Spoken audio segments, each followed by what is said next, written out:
In Week 15, the 10-3 River Hogs played host to the 8-5 Denver Broncos. We'll start things off with the Hogs and Bortles on the Denver 34 as Bortles tries to find Scott Chandler, but he's picked off by the former Texas A&M Aggie, Von Miller, who gets pushed out of bounds by no one other than Bortles.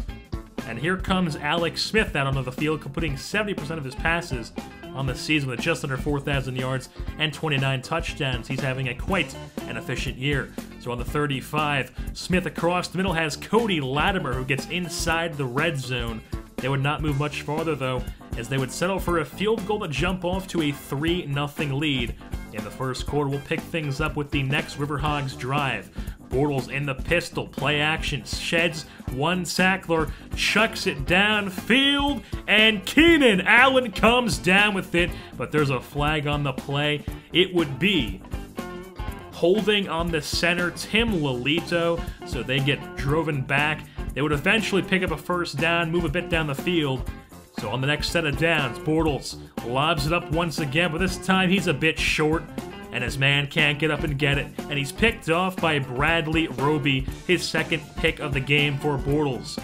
So the Broncos take over on offense, and Smith hauls this one up to the end zone, but it comes down with it with the wrong man. Sean Smith picks it off, and the Hogs not get anything going on their drive. So we'll pick things up with the Broncos now, as Alex Smith finds C.J. Anderson in the flats. He can't pick up the first down on 3rd and 3. So they're settling for a field goal once again, and the Broncos have a 6-0 lead here in the second quarter.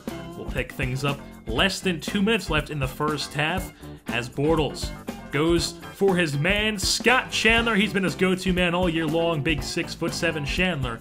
They would not move much farther as they settle for a field goal to end the first half. 6-3 is the score. We'll pick things up with the Hogs with 3:49 left in the third quarter as Bryce Brown gets a good gain. He gets inside the red zone, and the Hogs would eventually kick a field goal as it's now a tie ball game, 6-6, as we would head into the fourth quarter.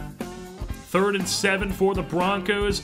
They find their man, but he cannot get the first down, so they kick a field goal to make it a 9-3 Broncos lead, giving the Hogs some decent time to drive down the field, and they do just that on the 23 now, and Bortles finds a wide open Avonte Brady on the curl route. He gets inside the 10, down to the 7. Eventually stick up a 3rd and goal on the 2 for a sneak handoff to Wayne Odom, who only gets 1 yard in the play.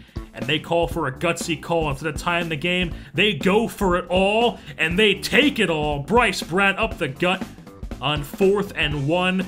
Takes the go-ahead touchdown. 13-9 is the score now. Hogs in the lead. They're first of the ball game. And Alex Smith shucks one up. His man comes down with it.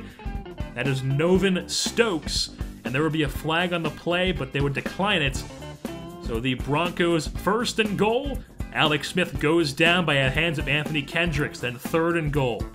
Alex Smith drops back, rolls out to his right. Here comes Red Bryant this time with a sack. They would run the hurry-up offense, so on 4th and goal, their last chance in the game. Smith's pass is swatted down by Manti Te'o. He's got the hops, and that is how the cookie crumbles as the Portland River Hogs come away with the win here at home against the Denver Broncos by a score of 13-9. The River Hogs improved to 11-3 on this season, and the Broncos dropped to 0-6. And in a battle of mostly field goals, it was dominated by Bryce Brown on the ground. He had 23 carries for 160 yards and a touchdown, which was the game-winning touchdown and only touchdown of the ball game. And with that being said, that'll wrap things up here for this matchup. Don't forget to tune in next time here as the River Hogs travel to Indianapolis to take on the Colts in Week 16. I've been your host, JerseyBorn, and I'm saying goodbye.